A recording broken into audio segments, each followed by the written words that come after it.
Galing po Lukban. At maraming salamat po sa inyo lahat sa inyong pagdalo sa kasalang ito.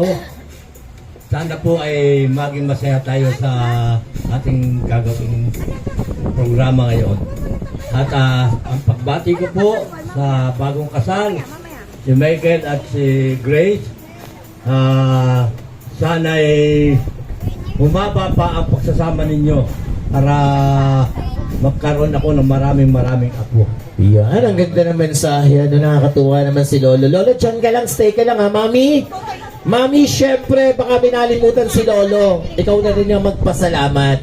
Okay? Salamat po sa lahat ng mga dumalo sa partido ni Grace at saka sa partido namin ni Michael. Thank you po mga ninong at ninang at sa lahat po na nagsiparito. Salamat po sa inyo. At sana laging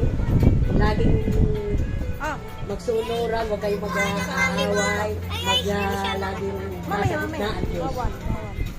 Okay, nasa center si God palagi, ano, God-fearing dapat, ano. At lagi kong konsulta din sa mga bianan, ano, sa mga magulang, ang mga problema, para hindi, kay